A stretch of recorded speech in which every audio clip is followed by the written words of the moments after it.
এতিয়া লিখা লিখা বুলি কৈ যায় ছাত্ৰ ছাত্ৰীয়ে লিখি যায় পিছতে কৈ যায় লিখ বেলি পূবফালে উদয় হয় ছাত্ৰ ছাত্ৰীয়ে কি কয় বেলি বচাই দিব পাৰিব এই কোমল বয়সতে মানুহ বচাব পৰা ক্ষমতা আয়ত্ব কৰিব সেইটো অলপমান 5 মিনিটত আমাৰ চাৰিওফালে বহুত কথা আমি দিব লগা হ'ব পাৰে এতিয়া তোমালোকে যদি এতিয়াই চিপিআৰটো শিকি লয় তেনেই সহজ সেইখিনি এটা ঘৰকে যাওঁ এতিয়া নকৰোঁ আকাশ চালে কি লাভ আছে আজি আকাশত কি দেখি বল কি গতি কি আকাশ কি দিশ কি এই প্ৰশ্নবোৰ বহুত প্ৰশ্ন যেনেকৈ ভাতৰ কথা ক'লোঁ বহুত প্ৰশ্ন আছে যিবোৰৰ ওপৰত জ্ঞান কি জ্ঞানী কি বা জ্ঞানী কোন বিশ্বাস কি ক্লাছখিনি কৰিব ডক্টৰ মনোজ হাজৰিকাই তেখেতলোকে নিজৰ মতে ল'ৰা ছোৱালীসকলৰ কোনো অসুবিধা নোহোৱাকৈ ক্লাছ ৱাইজেই কৰে নে কেনেধৰণে কৰিব পাৰে তেওঁলোকে নিজৰ ভিতৰতে ঠিক কৰি কামবিলাক কৰিব কিন্তু প্ৰথম যিকেইটা ছেশ্যন হ'ব পপুলাৰ ছায়েন্সৰ ওপৰত আৰু ইংৰাজীৰ ওপৰত সেইটো চবৰে কাৰণে কমন হ'ব মই ৰাজীৱ বৰদলৈ বেছি দীঘলীয়া নহয় সেইটো বিজ্ঞানৰ বস্তুৱে সেইটো আমাৰ জীৱন ৰক্ষা কৰা বস্তু জুবিন গাৰ্গ ধন্যবাদ 86 চনতে তিনিচুকীয়াত পঢ়ুৱাবলৈ গ'লোঁ কলেজত ফিজিক্স পঢ়ুৱালোঁ বহুদিন তাৰপিছত এখন ছোৱালী কলেজ আছে তাৰ প্ৰিন্সিপাল হ'লোঁ তাৰপৰা ৰিটায়াৰ কৰি স্কুলবোৰত গৈ থাকোঁ ল'ৰা ছোৱালীক কিবা কিবি কওঁ ল'ৰা ছোৱালীবোৰে ভালেই পায় কিন্তু 300 400 ল'ৰা ছোৱালীক একেলগে 9 10 পিছত কৈ যায় এতিয়া লিখা জ্ঞানী হ'বনে নাই নহয় জ্ঞান থাকিলে জ্ঞানী নহ'ব নেকি এনে মাতিয়ে আৰু ৰাতি ডাঙৰকৈ কওঁ হ'বনে নহয় যদি কেলৈ নকৰে জ্ঞান থাকিলে জ্ঞানী কেলৈ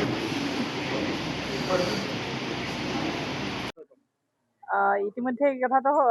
জ্ঞাত হৈছেই যে আমাৰ ডিব্ৰুগড় বিশ্ববিদ্যালয়ৰ সতীৰ্থ 86 যিটো গোট সেই গোটে আমাৰ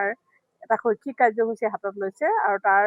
প্ৰথম কাৰ্যসূচী হিচাপে আমি জাজি হেমনাথ শৰ্মা মহাবিদ্যালয়ত আমি ছাত্ৰ ছাত্ৰীসকলৰ 9, 10, 11, 12 এইসকলৰ বিজ্ঞান মানসিকতা আৰু বিজ্ঞান জনপ্ৰিয়কৰণৰ বাবে আমি এটা কাৰ্যসূচী হাতত লৈছোঁ আৰু আমাৰ বহু সতীৰ্থ বন্ধু শিক্ষা জগতৰ লগত তেওঁলোক জড়িত হৈ আছিল আৰু বৰ্তমানেও আছে গতিকে এই সমূহ আমাৰ সতীৰ্থৰ সহযোগত আজি এই অনুষ্ঠানটো ইয়াত অনুষ্ঠিত কৰিবলৈ লোৱা হৈছে আৰু এই ক্ষেত্ৰত বিশেষকৈ জাজি হেমনাথ শৰ্মা মহাবিদ্যালয়ৰ কৰ্তৃপক্ষ বিশেষকৈ অধ্যক্ষ ডক্টৰ মনজিৎ গগৈয়ে যিখিনি সহায় সহযোগ আগবঢ়াইছে বা আমাৰ ওচৰ চুবুৰীয়া যিখিনি উচ্চতৰ মাধ্যমিক স্কুল তেখেতসকলৰ অধ্যক্ষসকলে যি সহায় সহযোগিতা আগবঢ়াইছে তেখেতসকলকো মই সকলোকে ধন্যবাদ আৰু কৃতজ্ঞতা জ্ঞাপন কৰিছোঁ আৰু আশা কৰিম এনেকুৱা ধৰণৰ প্ৰগ্ৰেম বা এনেকুৱা ধৰণৰ কাৰ্যসূচীয়ে ভৱিষ্যতে আমাৰ উঠি অহা প্ৰজন্মক নিশ্চয় উৎসাহিত কৰিব আমাৰ ডিব্ৰুগড় এইটো কোৱাৰ আগতে ডিব্ৰুগড় বিশ্ববিদ্যালয়ৰ সতীৰ্থ 86 সম্পৰ্কে অলপ কওঁ আমাৰ ডিব্ৰুগড় বিশ্ববিদ্যালয়ত আমি 86 যিবিলাক মানে আমাৰ ছাত্ৰ ছাত্ৰীয়ে পাছ কৰি ওলাইছিলে তাৰ পৰৱৰ্তী সময়ত তেখেতলোকে বিভিন্ন ধৰণৰ চাকৰি কৰি থাকে বিভিন্ন ঠাইত কৰিলে কিছুমান প্ৰশাসনিক বিষয়া হ'ল কিছুমান শিক্ষা জগতলৈ গুচি গ'ল সেইসকল মানুহৰ যেতিয়া ৰিটায়াৰমেণ্টৰ পিছত 37 বছৰ ৰিটায়াৰমেণ্টৰ পিছত আমি 2023 চনৰ 1 অক্টোবৰত আমি এটা গোটেই মানুহবোৰ গোট খাই এটা সন্মিলন কৰিলোঁ সেই সন্মিলনটোৰ নামেই হ'ল সতীৰ্থ 86 ডিব্ৰুগড় বিশ্ববিদ্যালয় 86 আৰু 86ৰ যোগেদি আমি এতিয়ালৈকে বিভিন্ন ধৰণৰ আমাৰ অনুষ্ঠান কৰি আহিছোঁ আমি এতিয়ালৈকে 3খন আমাৰ সন্মিলন হৈছে সন্মিলনত আমি বিভিন্ন ধৰণৰ আমাৰ শিক্ষাগুৰুসকলক আমি সন্মান জনাইছোঁ এইবাৰ আমাৰ পিছৰ সন্মিলন গুৱাহাটীত হ'ব তাৰ লগে লগে এই সন্মিলনটো যিজন মানুহৰ প্ৰচেষ্টাত আমি মানে গঠন কৰিছিলোঁ বা যাৰ প্ৰচেষ্টাত আমি গঠন কৰিছিলোঁ তেওঁ হ'ল প্ৰয়াত ধ্ৰুৱজ্যোতি বৰগোহাঁই আৰু তেওঁক আমি সদায় শ্ৰদ্ধাৰে সোঁৱৰি আছোঁ আৰু তেওঁ আজি আমি আমাৰ সতীৰ্থ 86 বন্ধুসকলে আলোচনা কৰি দেখিলোঁ যে আমি এই অঞ্চলৰ গাঁৱৰ যিসকল ল'ৰা ছোৱালী আছে স্কুলৰ ভিতৰত সেইসকল ল'ৰা ছোৱালীৰ মানে উন্নতিৰ কাৰণে কিবা কৰিব পাৰি নেকি এই যিটো আমাৰ কৰ্মশালা পাতিছোঁ কৰ্মশালাটো আচলতে জেনেৰেল ক্লাছ নহয় ইয়াত মানে কি হয় আমাৰ কথা আছে কি আমাৰ ইছৰ নামটো চবেই শুনিছে আপোনালোকে স্পেচ ৰিচাৰ্চৰ তালৈ প্ৰত্যেক বছৰে গভৰ্ণমেণ্ট অফ ইণ্ডিয়াই নিজৰ খৰচত বহুত ল'ৰা ছোৱালী তালৈ লৈ যায়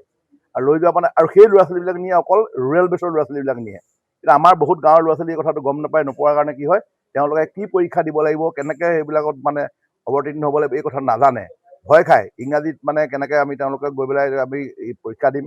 ফিজিক্সৰ কেনেকৈ আমি পৰীক্ষা দিম, মেথমেটিক্সৰ পৰীক্ষা কেনেকৈ দিম, বা কেমেষ্ট্ৰি পৰীক্ষা কেনেকৈ দিম। আমি সেইকাৰণে এই গোটেই বস্তুটো পপুলাৰ চায়েন্স হিচাপে লৈছোঁ, যাতে সেই আজি ছাত্ৰ ছাত্ৰীসকলক সেই কথাটো শিকোৱা হ'ব যে তোমালোকে ঈশ্বৰৰ যিবিলাক প্ৰগ্ৰেম, ফ্লেগশ্বিপ যিবোৰ প্ৰগ্ৰেম থাকে, সেই ফ্লেগশ্বিপ প্ৰগ্ৰেমৰ কাৰণে তোমালোকে কেনেকৈ প্ৰিপেয়াৰ হ'ব লাগে, আৰু সেইবিলাক প্ৰিপেয়াৰ হোৱাৰ পিছত কি হয়, তোমালোকে কেনেকৈ সেই পৰীক্ষাটোত অৱতীৰ্ণ হৈ গভৰ্ণমেণ্ট অফ ইণ্ডিয়াৰ সাহায্য লৈ পেলাই তোমালোকে এই ইছৰোত গৈ পেলাই এইখিনি পৰ্যবেক্ষণ কৰিব পাৰিবা। সাধাৰণতে আমি দেখোঁ যে অসমৰ গাঁৱৰ অঞ্চলৰ ল'ৰা ছোৱালীবিলাকে এই কথাবোৰ গম নোপোৱাৰ কাৰণে আমাৰ ল'ৰা ছোৱালীয়ে সুবিধাটো নাপায়। টাউন অঞ্চল বা অন্যান্য ষ্টেটৰ ল'ৰা ছোৱালীবিলাকে জানে, সেইকাৰণে অন্যান্য ষ্টেটৰ ল'ৰা ছোৱালীবিলাকে বেছি সুবিধা পায়। আৰু সেই মহান উদ্দেশ্যটো লৈ আজি আমি জাজি হেমনাথ শৰ্মা মহাবিদ্যালয়ৰ অধ্যক্ষৰ লগত কথা বতৰা পাতিলোঁ। অধ্যক্ষই ফুল সমৰ্থন দিলে, আৰু তেখেতে গোটেই হল ৰুম চব এৰেঞ্জ কৰিছে। আৰু তাৰোপৰি কি হ'ল, তেখেতলোকৰ টিচাৰসকলক মানে আমাক কি কৰিছে, আমাক ইয়াৰ লগত সহায় কৰিবৰ কাৰণে লগাইছে। আমি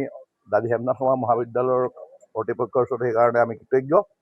লগে লগে আমি ভাবিছোঁ যে আমাৰ যে আজি যিটো প্ৰয়াস, এই দুদিনীয়া যিটো কাৰ্যসূচী আজি আৰু কাইলৈ,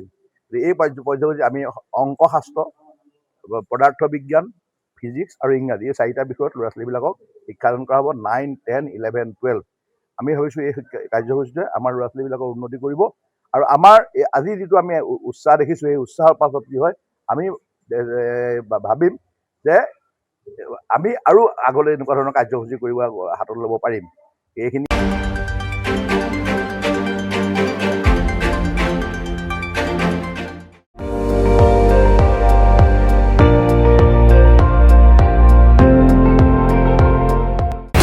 আপুনি চাই আছে ND24,